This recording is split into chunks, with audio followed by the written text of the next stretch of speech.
Bismillahirrahmanirrahim. Assalamualaikum. Berdoa kepada Tuhan yang Maha Kuasa.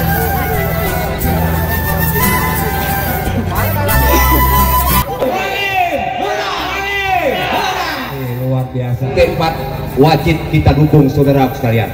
Siap. Saya telah mendapatkan hasil survei terakhir dari seluruh kecamatan. Yang paling tinggi kemenangan Mualim dan Dekpak adalah di Kecamatan Ketambe ini, saudara. Hidup Mualim! Ketambe ini yang paling besar, bisa meraih suara untuk Mualim sampai dengan 70%, saudara sekalian. Memang Mualim ini orangnya baik. Saya selama 5 tahun di sana enggak pernah neko-neko, sederhana orangnya. Baik dalam berpakaian sehari-hari, dalam kegiatan pun dia sangat sederhana, saudara-saudaraku. Mana semua anggota KPA yang ada di negara ini? Hari ini Mualim membutuhkan kalian. Hari ini kita tidak lagi berperang dengan mengangkat senjata. Hari ini kita berperang dengan melalui hati ke hati, saudara sekalian.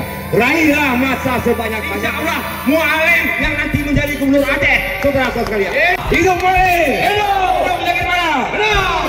Semenjak 3 periode saya menjabat sebagai anggota DPR Aceh, Ketambe adalah basis daripada Partai Aceh. Hidup Mualim! Menang Mualim! Hidup Mualim! Hidup Mualim! Hidup Mualim! Menang! Baik, perlu juga di sini saya sampaikan bahwa di sini saya juga banyak menempatkan aspirasi saya, Pak Bupati. Di sini ada beberapa pondok pesantren dan salah satunya pondok pesantren yang ada di Kampung Lalak ini. Betul tidak? Betul! Ada sekitar 5 pesantren di Kecamatan Ketambe ini yang sudah saya bangun melalui dana aspirasi. Begitu juga dengan sekolah umum, SMA juga sudah saya bantu dengan aspirasi. Begitu juga sarana ibadah, masjid juga saya sudah membantu dengan dana aspirasi. Cipta menjaga, ada cipta.